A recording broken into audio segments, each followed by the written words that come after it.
আমার স্ত্রীর একটা অ্যাকাউন্ট আছে, সেখানে 613 টাকা আছে। আমার নিজের দুইটা অ্যাকাউন্ট আছে, দুইটার মধ্যে একটা আমার ব্যক্তিগত অ্যাকাউন্ট, সেটা হচ্ছে জনতা সোনালী ব্যাংকের, সেটাতে এটা হচ্ছে সেভিংস অ্যাকাউন্ট, এটাতে 9,930 টাকা আছে।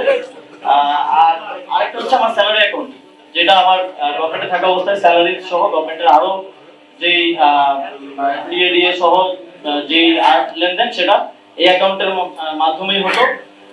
এই অ্যাকাউন্টে আমি একটু ডিটেলস বলে রেখে, আমি 16 মাস দায়িত্বে ছিলাম। 16 মাসের স্যালারি 1,65,000 করে গড়ে স্যালারি এবং ভাতা সহ এর আশেপাশে কম বেশি করেছিল।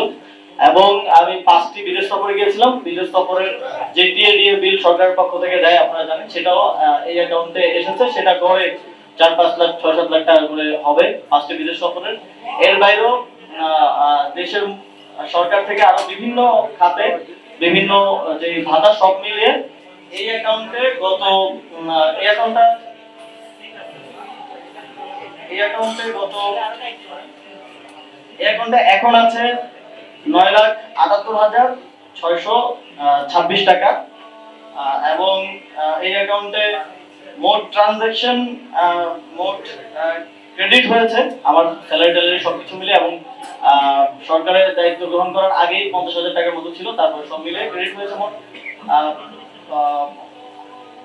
85,81,000 টাকা। আর ডেবিট হয়েছে 76,03,000 টাকা। এখন আছে 9,78,000 টাকা। মোট আমার দুইটা অ্যাকাউন্ট মিলিয়ে মোট আছে হচ্ছে 9,78,556 টাকা।